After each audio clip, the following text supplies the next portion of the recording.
Yellow. Hayes? Yes? Better get over here. He's beating her again. Who is this? A neighbor from across the hall. He's hurting her bad this time.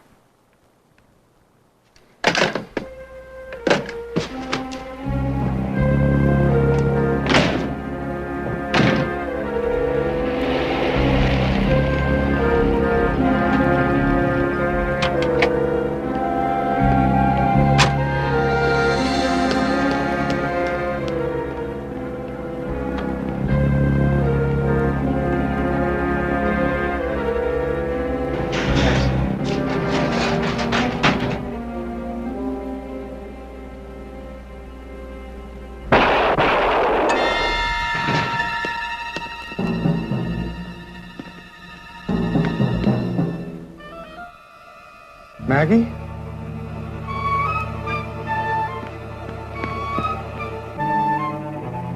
Maggie!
On the night your husband was killed, Mrs. Molloy, were you at home?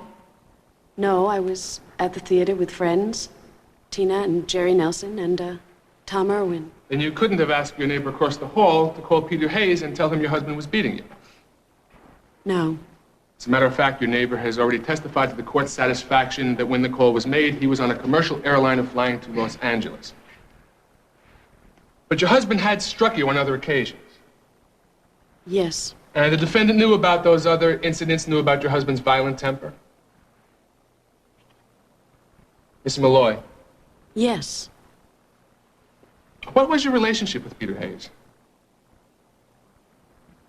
Were you lovers? We were friends. But in love? Yes. In love. Michael Molloy was an investment counselor. I handled his legal work. I was also his friend. And after he was married, Mrs. Molloy's friend. And you knew the defendant, Peter Hayes? Yes. So, Deegan, do you recall the defendant ever referring to Michael Molloy's temper? It was just his way of saying it, not really meaning it. What exactly did he say? He just said that if he ever touches her again, I'll stop him.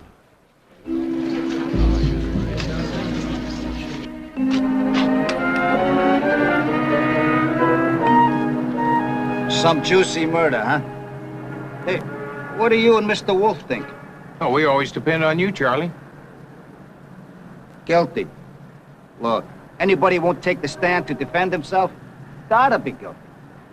That would empty Washington in a week.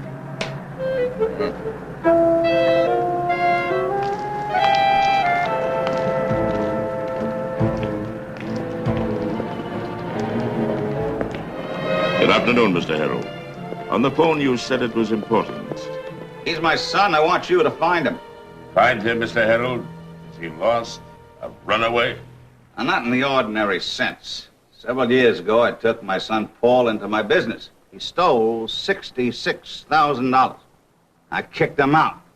Kicked him out of the business, kicked him out of the house. Now, it's 5 years ago. I haven't seen him since. Last month, I found out he didn't steal the money. Another hasty assumption, Mr. Harold? No. We caught the real thief, a friend of my son's. Whom your son, I imagine, was protecting, yes? Now you want to find your son so that you can apologize. I have nothing to apologize for. At the time, there was ample evidence that he took the money. He didn't even try to defend himself. And what have you done about finding him? Well, I put ads in the paper. They did as much good as the police. And I found this Lieutenant Murphy of missing persons. He gave me your name on. Now, this is a picture of a graduation picture of my son. High school. He was just before his 18th birthday. How old is he now, sir? 27. Evidently you think he is in New York. Why? Well, every year he sends his mother a Christmas card. The last 5 were postmarked New York City. Now, Mr. Wolf, you think you can find him? Jim. What's that for? For writing a check, Mr. Harold. I suppose you're entitled to a retainer. All right. How much will it be, Mr. Wolf? 5,000 will do for a start. 5,000? Lieutenant Murphy said you were expensive. Perhaps you feel your son is not worth that. I've got to go back to Omaha. My wife is angry enough as it is. Just drop it on the desk, please. Thank you. Mr. Harold?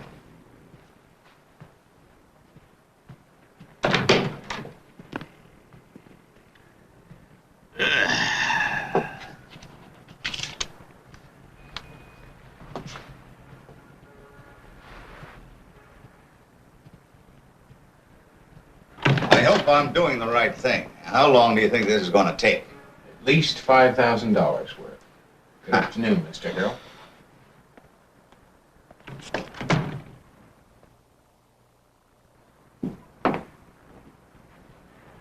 That's what I like. A warm, caring parent.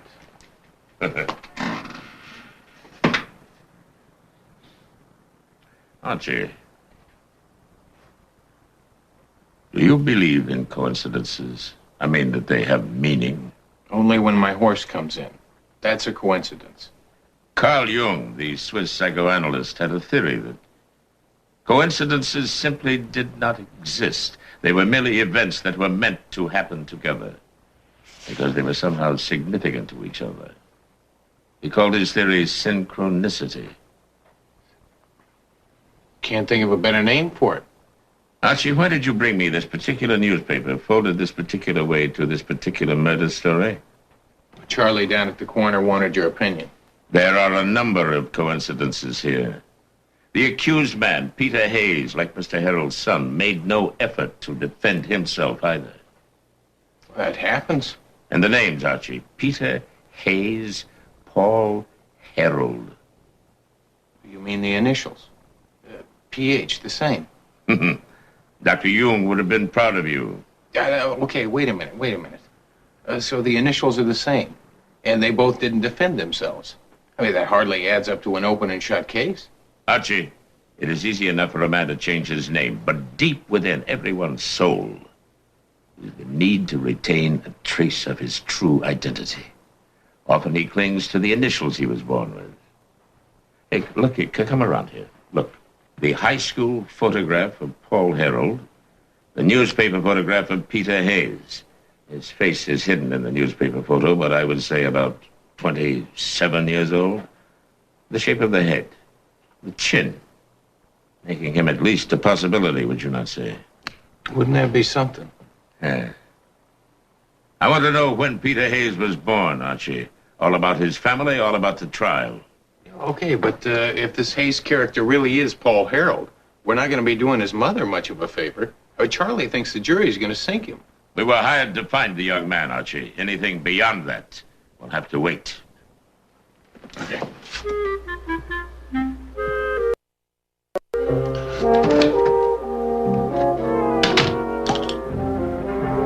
I'm Peter Hayes' attorney, and I don't even know where he was born. He won't talk about his background. He says he has no family. All right, Mr. Goodwin. You want to see the trial transcript? There it is. Read it and weep. Something about this case make you angry, Mr. Fryer? Not angry.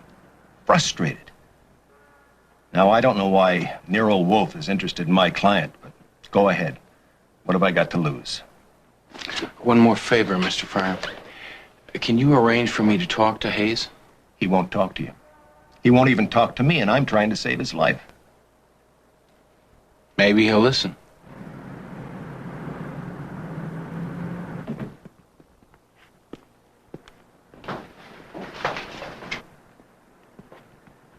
My name's Archie Goodwin.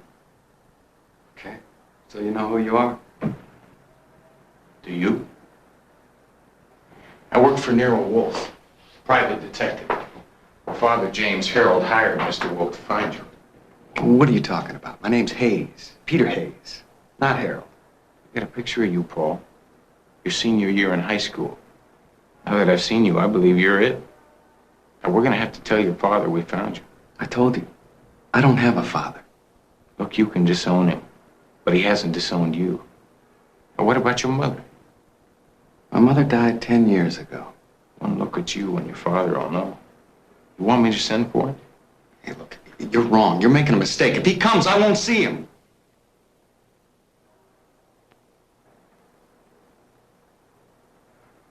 For God's sakes, don't tell him. You don't know what he's like. I've met him. Mr. Fryer. Peter, you've withheld information from me. You haven't given me a chance to put up a decent defense. Maybe Nero Wolfe can help you. No one can help me. I might as well be dead.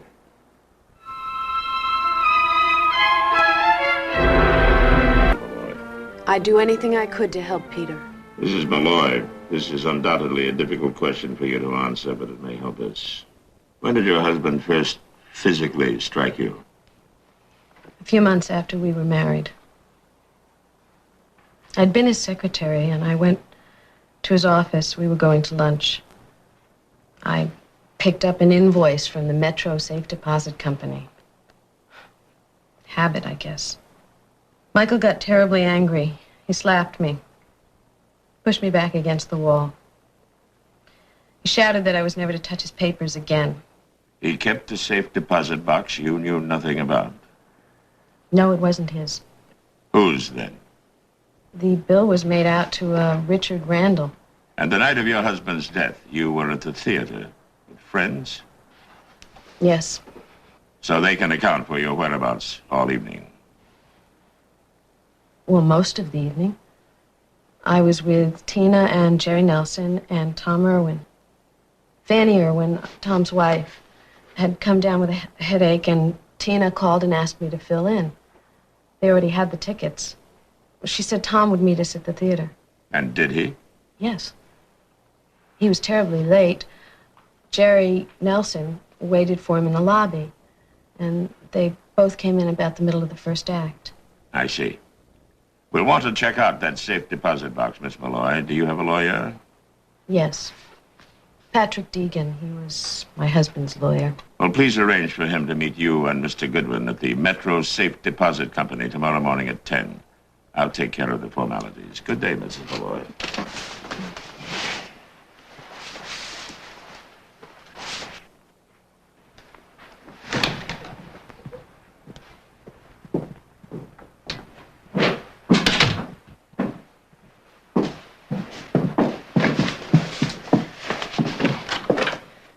Is there really any hope? Of course. You know, he's not sleeping back there. He's hard at work. When he opens his eyes, he'll probably open ours, too.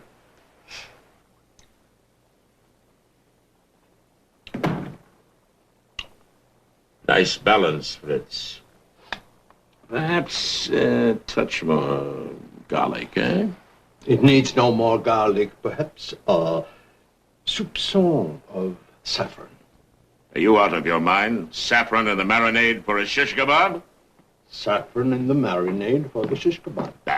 Got it all solved, I suppose? What? A little of that old synchronicity? Oh. Yes. Well, if Peter Hayes was framed, the killer probably arranged for Mrs. Molloy to be out of the apartments. Yara knew she'd be out. The friends who invited her to the theater certainly knew. And perhaps one of them engineered the invitation. Why don't you get Saul Panzer to check them out, eh? Saul's out of town. What about Johnny Keene? Johnny Keene would do fine. Be sure that he has some expense money. Right.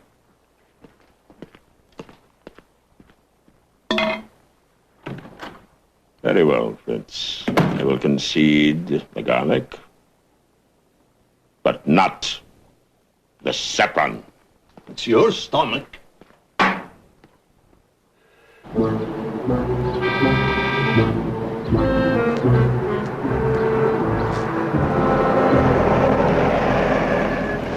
It's your first stop, Johnny. The Nelsons, Jerry and Tina. They're expecting you. So are the Irwins over on the east side. They're the theater party. Yeah, except Fanny Irwin. Fanny had the headache. Now, this is all the information you'll need. What Wolf is after is what happened the night of the murder. Whose idea was it to invite Mrs. Molloy? Why Tom Irwin was late for the theater. Now, if you hit pay dirt, get in touch as soon as possible. One-night job. You going back home now? I got one stop to make, Molloy's office. His secretary, Delia Brand. I know what you've done, but the police won't hear it from me. If we stay cool, we can both come out of this rich and sassy. Sure. Tomorrow will be fine. Okay. Are you Archie Goodwin? Mrs. Molloy asked me to wait for you. Miss Brand, right? The stuff's in the carton. Great, thank you. Miss Brand, just what kind of a man was your boss? Mr. Molloy? What kind of man is any boss? Mr. Goodwin, you wouldn't know someone who needs a secretary, would you? This is my last week here. Oh, I'm a good typist. A little ragged on shorthand, but, You won't be out of work long. Oh, my face is my worst enemy. Bosses aren't interested in how fast you type? Or if I can. Molloy, too. I can't say he didn't try, even though he knew I was engaged to be married. The week before he was killed, he did ask me to go to South America with him on business, he said. South America might have been fun. And no business. Well, maybe I would have gone if I wasn't, like I said, sort of engaged. I'll ride down with you. Great. But my hands are full, so let's keep it strictly business, okay? I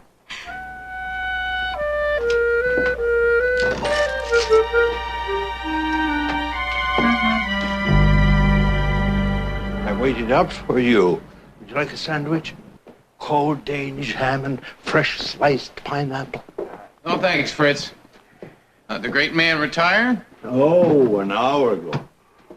Oh, Mr. Wolf said to tell you that Johnny Keems did not call in. Huh. No, honey, I'm wrapping it up right now. Then I'll report into Wolf's office and make tracks straight home. Bye.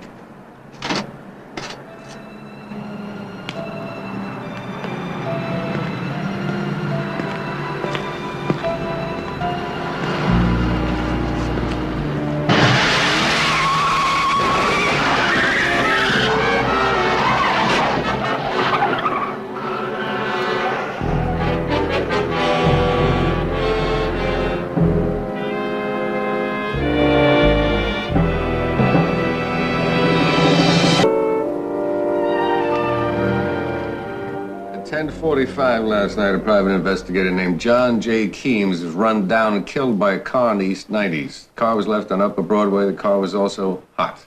We know Keems sometimes did odd jobs for you. Was he working for you last night? Yes. On what? If the car that struck Johnny Keene was stolen, it was not an accident. It was murder. Well, we figured that out too, Wolf. Now, what was he doing for you? Checking out several facts in the Peter Hayes murder case. The Hayes case? The jury's already got everything on that. Then why was Johnny Keems murdered? You tell me. Because he was following a clue to the identity of Michael Molloy's real murderer, who clearly felt threatened. Did you go through Johnny Keems' personal things? That's routine. What did you find? Keys, cigarettes, driver's license, a handkerchief, a pen, a little cash. How much cash? $7, $8. Archie, how much expense money did you give Johnny? $100. 5 20s.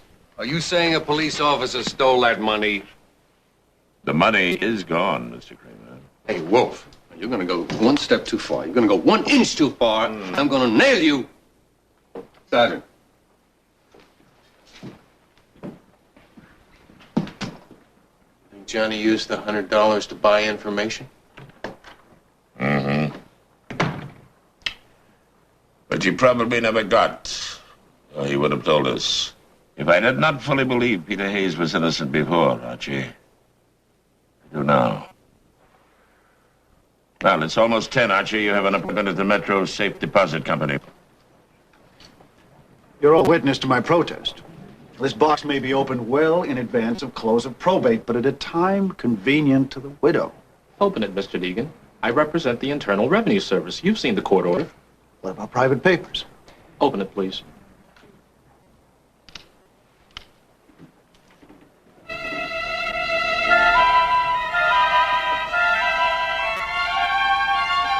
How much? $777,000 and no cents. Did you know that money was there? I did not, sir. What's going to happen to it? Well, once the Internal Revenue Service takes its share, I assume it's part of the estate. But that's what I mean. Maggie, Mrs. Molloy, touch it. She doesn't want any part of anything to do with Mike or his estate. Understandable, if not practical. Well, it didn't matter much when there were no visible assets, but now it does. And I want to protect her. From herself, if necessary. She's entitled to that money. She went through enough for it. Have you any idea where it came from? It's a complete surprise. So is Mike Molloy's using an alias. To his wife as well, apparently. I just wish somebody would talk some sense into Maggie. I don't know if Mike had any relatives or not, but if he did, they're going to be swarming like termites for a bite of that money. I will talk to her, Mr. Deegan. Good day, sir. Thank you.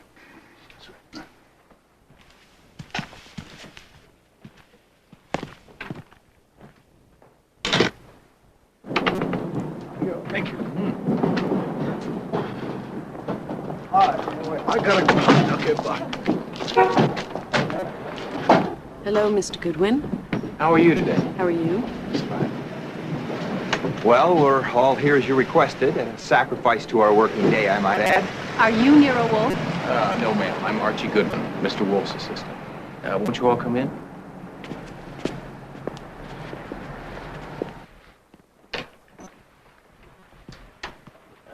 Mission accomplished. The theater party plus the lady with the headache. Satisfactory. Mrs. Molloy? Mrs. Molloy.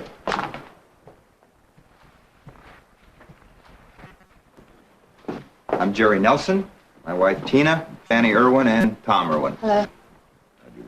We're here because of Maggie. She thinks we might be able to help Peter Hayes. I don't see how, but here we are. Last night, a man in my employ, a Mr. John Keems, was murdered. His assignment was to discover if Mrs. Molloy's invitation to the theater had been intentionally designed to get her out of her apartment. Intentionally? Of course not. It's because I'm down with a splitting headache. But it was you, Mrs. Nelson, who telephoned Mrs. Molloy to ask her to fill in. Is that not right? Yes, but I don't remember whose idea it was. Jerry and I were having dinner at Tom and Fanny's when her headache got worse. Tom? How do I know? It occurred to all of us, I guess. In any case, that Keems fellow asked the same questions, and we weren't able to help him. Very little can help Johnny Keems now, but I mean to find out who ran him down. Mr. Keems spoke to you yesterday, too, and your husband. Asked you the same question. Yes, but we weren't able to help him either. Perhaps the murderer found out somehow that Mrs. Molloy would be at the theater and not at home. Who is this murderer, and how could he have found out? We were the only ones that knew that Maggie was taking Fanny's place. Except for Ella. Who? Ella Reyes, my maid. Mr. Irwin, you were late getting to the theater, I understand. Yes, I was picking up some medicine for my wife. So it would have been possible for you to have committed the crime and still reach the theater by the middle of the first act, yes? Oh, I see. So now I'm a suspect, is that it? It's rather too soon to tell, Mr. Irwin. And Mr. Nelson, he waited for you, alone, in the lobby of the theater. Huh? That's right. And I can't prove that I was there all the time either. Mr. Nelson, Johnny Keems was killed either because he had learned something or was about to learn something that threatened to expose the murderer. Well, ladies and gentlemen, I think that's about all. Thank you very much. You've been most helpful. Goodbye. Mrs. Molloy, would you wait, please? Mr. Wolf would like to speak to you alone. Yes, of course. Mrs. Molloy, you and Mrs. Nelson were already in your seats at the theater when the curtain went up, right? Yes. And neither of you left your seat before the end of the first act? No. And 3 of those people, therefore, had the chance to visit your apartment and kill your husband. Well, Fanny Irwin couldn't. She was at home waiting for her medicine. Yes, so she and her husband said. But they might have agreed to make up that story. I don't think Tom and Fanny Irwin have agreed on anything for months. Why not? Well, according to Tina, they've been fighting. She's convinced that Fanny is having an affair. Patrick Deegan. Patrick Deegan, the attorney? Hmm. If the Nelsons or the Irwins couldn't tell Johnny Keems anything important, who could he have spent $100 on for information? I don't know. Oh, what about the maid, Ella Reyes? Yes. Go see her, Archie, and find out if Johnny's $100 bought anything of value.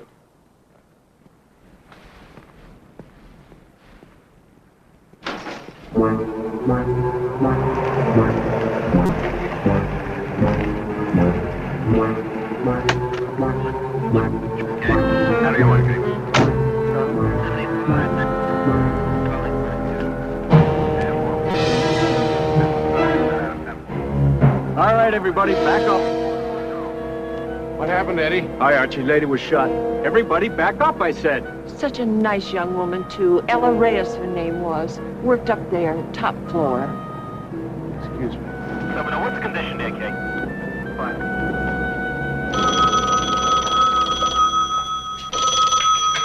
Yes. I'm downstairs. Fritz told me Maggie Molloy is still up there with you. What did you find out? I didn't get to talk to Ella Reyes. Police found her body in a vacant lot. Our murderer is getting desperate. Mrs. Molloy is here, Archie. I think it prudent that she remain here. Oh, what about Inspector Kramer? I mean, he'll be on our necks if he finds out. You know, he'll make the connection. Be polite and courteous with the police as always, Archie, but I do not wish to be disturbed. Sure. Right. You don't want to be disturbed. And Inspector Kramer, of course, will be sympathetic, understanding, as he throws away the key.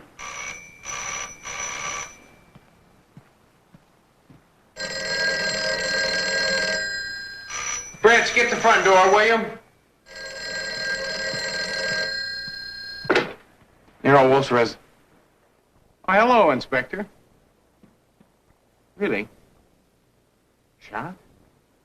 And you found the $100 on her? Well, then it couldn't have been Peter Hayes, then, could it? I mean, he's in jail, right? Oh, stuff it, Goodwin. Now, where's Maggie Molloy? I haven't seen her since lunch. What do you want her for? I want her for questioning. The fact is that I happen to think that maybe Peter Hayes has been protecting her all along. Interesting theory. Wish we'd have thought of it. Don't get funny with me, Goodwin. I know Wolf is up to something, and she's involved. You parked her somewhere, maybe right there, and if so, you and Wolf are accessories. Inspector, that would be obstructing justice. Goodwin, if she's there, I'm going to pull that place apart like a vacuum cleaner.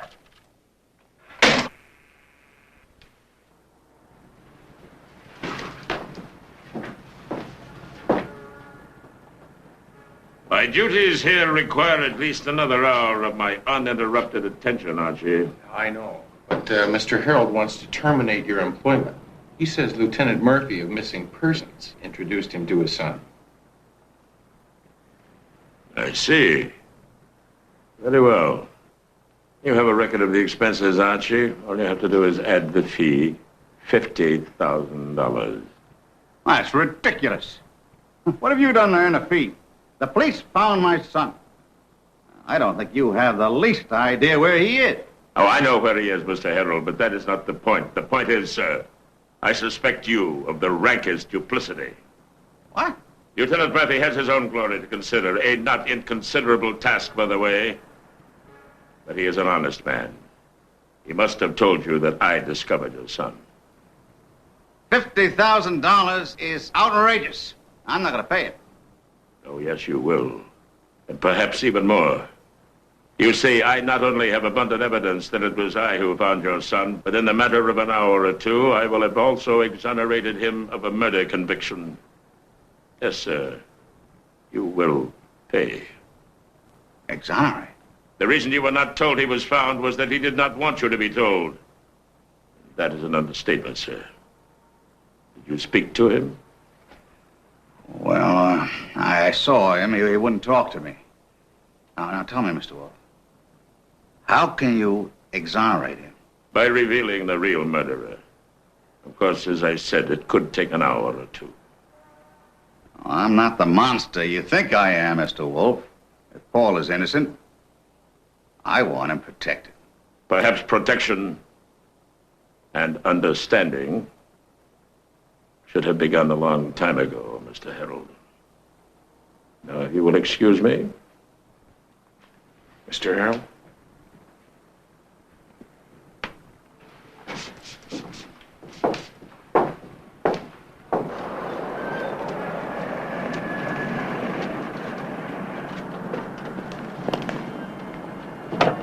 Harold? Oh. Hold it, Goodwin. It's you, Inspector. Open up. Now, do you have the papers that would force me to open this door? I got them right here, Goodwin. I got a search warrant and an arrest warrant for Margaret Molloy. Goodwin, you know this might be the day. Obstructing justice, hiding a witness, compounding a felony. Now open the door or we'll break it in, which would suit me just fine. Let's go.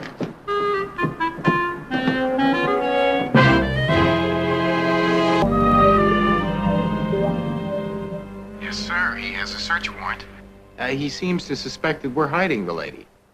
His two associates are presently downstairs going through Fritz's quarters. Oh, of course, sir.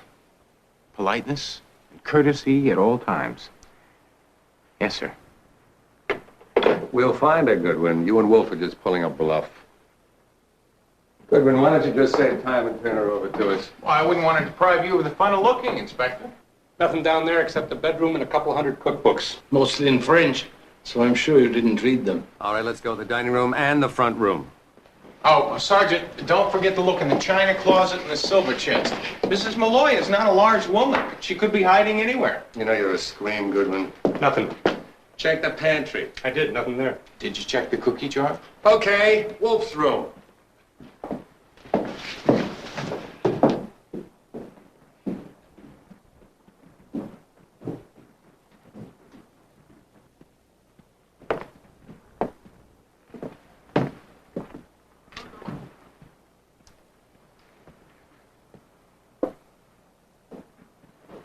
Oh, nothing behind the dartboard, Sergeant. Mr. Wolf just uses it for his morning exercise. You know, he has to throw the darts from the other side of the bed, detour around to retrieve them, and then go back to the firing line. Almost 20 yards a day. Goodwin, can it? Clean, Inspector.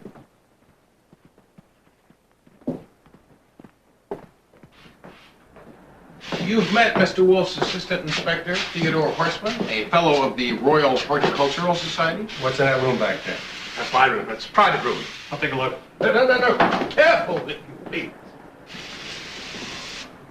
Where do you got it stashed, Wolf? You know you're obstructing justice? Now you are accusing me of being witless, Mr. Kramer. If I were to suggest she look for sanctuary, I would not commit a double felony. I would not want to know where she was. Nothing in there, Inspector. Theodore, I want detailed notes on the reactions of the Seelings to all this commotion. You understand? Oh, excuse me, sir. You haven't heard the last of this, Wolf. You're always welcome here, Mr. Kramer. With a warrant, of course.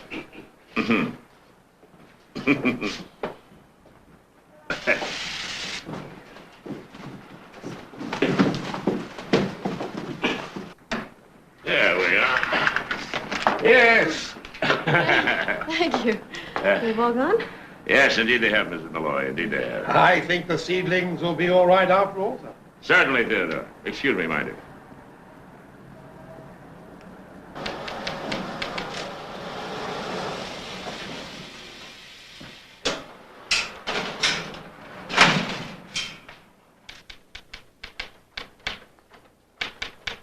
Archie, Mr. Molloy's secretary, Delia Brandt, said that he had invited her to accompany him to South America. Is that correct? She refused. She said. Is it your impression that she could have been untruthful? That she could have accepted the invitation? Anyone with a wiggle like hers could always be lying. Especially if she knew why Mr. Molloy was planning the trip. The money? $750,000, Archie. That money has motivated 3 deaths. A little talk with Delia Brandt could clear that up.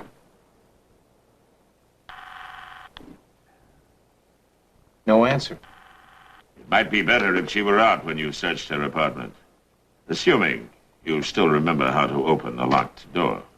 It's like riding a bicycle. Once you've done it, you never forget.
Yes, sir?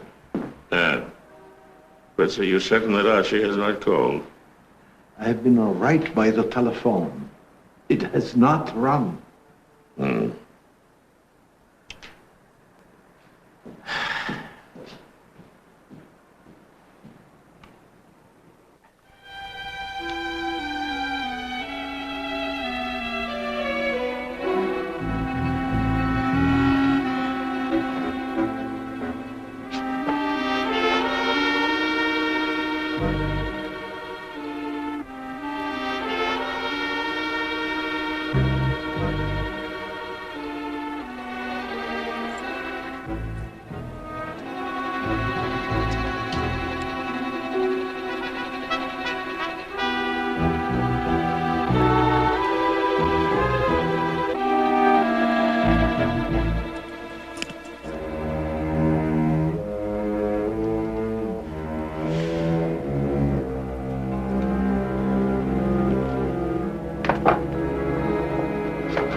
Delia Brandt's dead.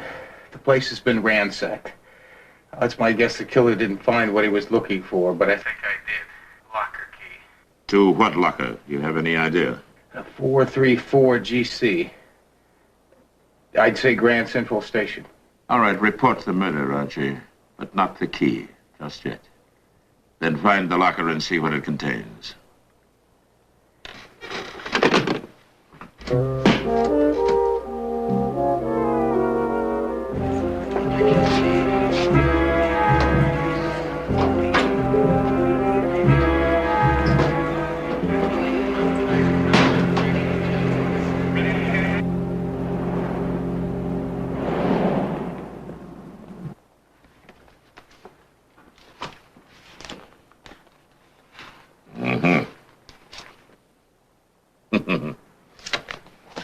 Just as I thought. You knew what was in it. I knew what had to be in it. Archie, we will have to gather all our principles here again. Use your vaunted charm, huh? And, for the moment, get Mr. Kramer on the phone. I will need his assistance with some of the more sordid details. If the inspector sees Maggie Molloy here, we could wind up in the slammer. Not necessarily. Inspector Kramer, please. Nero Wolfe.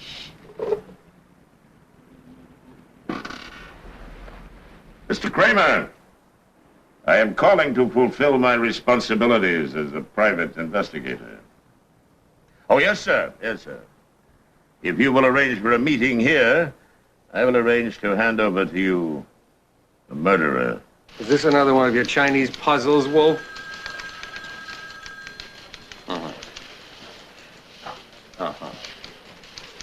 Yeah, okay, 6 o'clock. But you better deliver. What about Mrs. Molloy? Well, he has every reason to believe that she will soon come out of hiding.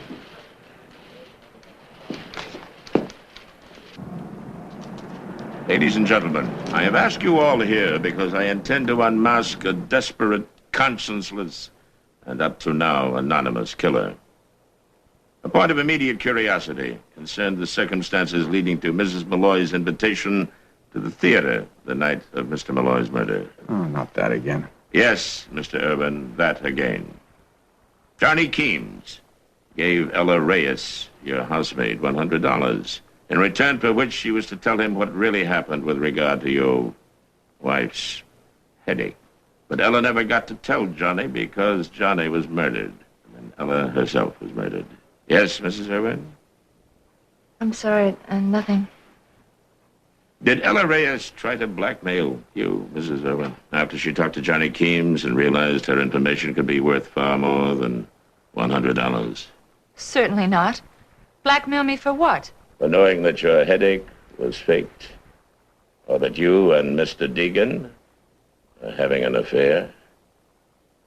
Hey, wait now. Where did you get an idea like that? Who took advantage of Mrs. Molloy's being at the theater to kill Michael Molloy? Mr. Nelson, who waited for Mr. Irwin in the theater lobby? Mr. Irwin, who said he went for medicine for his wife? Mrs. Irwin herself, if she was alibying her husband? Or Mr. Deegan, whose whereabouts were never accounted for? I guess the time to suspect me is now, Mr. Wolfe. But if I were going to kill anybody, it'd be my wife.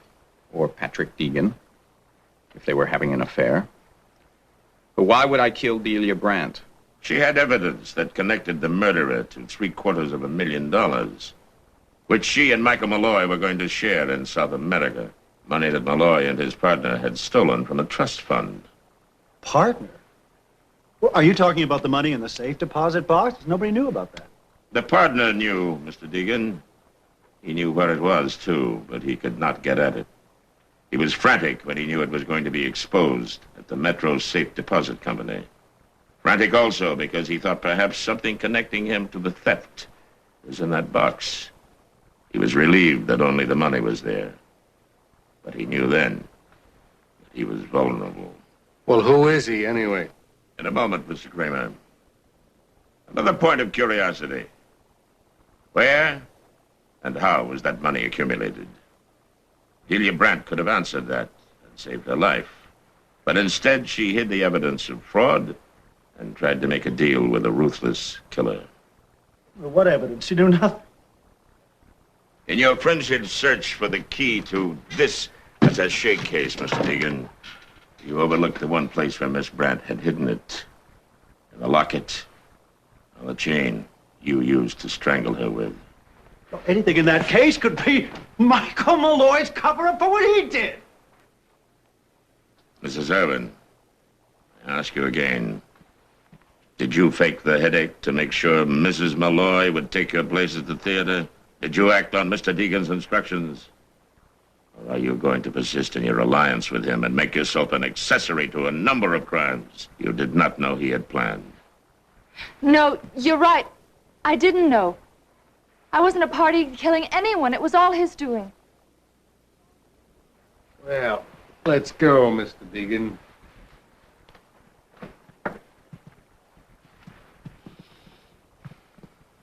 Ladies and gentlemen, that will be all. Thank you very much for coming.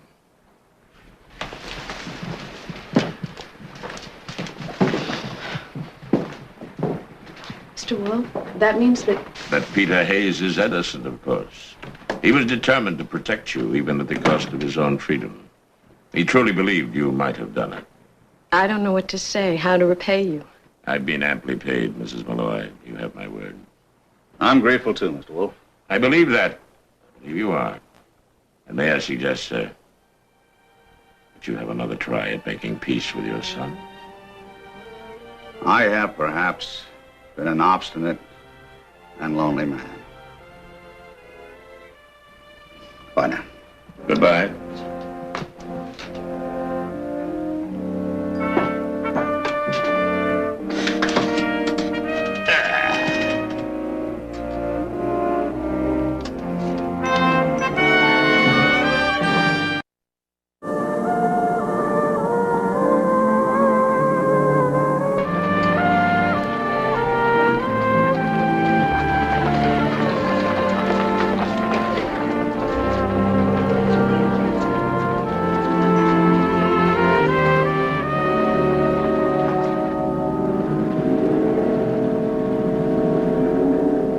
Listen to me, my fine petaled friend.